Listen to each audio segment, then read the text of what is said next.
Par son âme, l'homme fonctionne dans deux directions, de l'intérieur à l'extérieur et de l'extérieur à l'intérieur. L'âme est le plan et l'organe de la vie et des relations humaines. Les choses divines elles-mêmes, qui ne sauraient être en premier lieu saisies et connues par l'âme pour devenir pratiques dans la vie humaine, doivent avoir un organe constitué pour les interpréter et les transmettre et les rendre intelligibles aux hommes.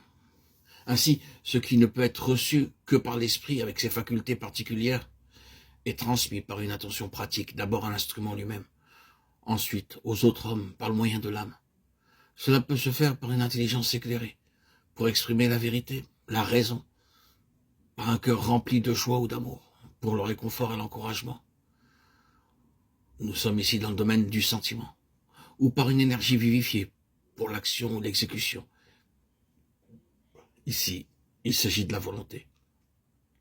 Mais nous devons toujours nous souvenir que nous ne pouvons pas servir réellement les desseins divins et être de valeur éternelle par nos propres âmes simplement. Tout doit être donné de Dieu à nos esprits et par le moyen de nos esprits. Il faut que ce soit la vérité par révélation et non par notre raison. La joie et l'amour par le Saint-Esprit et non par notre propre émotion. L'énergie et la force en Christ et non notre propre impulsion et la force de notre volonté. Je prie le Dieu de notre Seigneur Jésus-Christ, le Père de gloire, de vous accorder un esprit de sagesse et de révélation qui vous apprenne à le connaître, et d'illuminer les yeux de votre cœur, afin que vous sachiez quelle est l'espérance que fait naître en nous son appel, quelles sont pour les saints les richesses de son glorieux héritage. Éphésiens 17-18.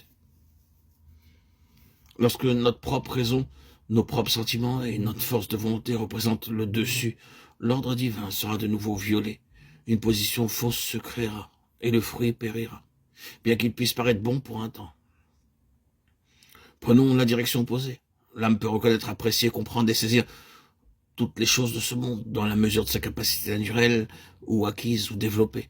Tout cela peut s'arrêter là et y rester.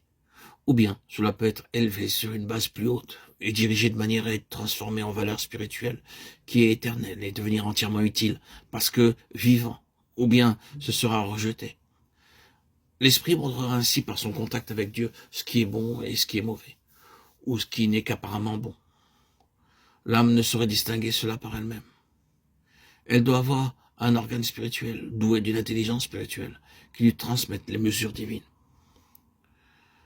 Pourquoi voyons-nous tant de personnes dont la nature est des plus artistiques, poétiques et psychiques, avoir été moralement si faibles, dégénérées, passionnées, jalouses et vaniteuses? Pourquoi les dictateurs, dont le moi éclipse toute autre chose, sont-ils si impies, osant braver Dieu? Pourquoi y a-t-il tant de grands intellectuels qui sont si orgueilleux, arrogants et souvent infidèles?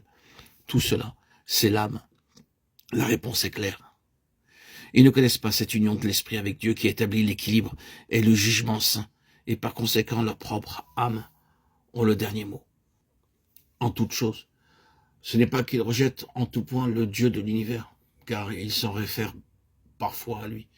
Mais il n'y a pas de rapport entre lui et eux. Il n'a pour eux aucun but moral et pratique. Nous en tenons à cela,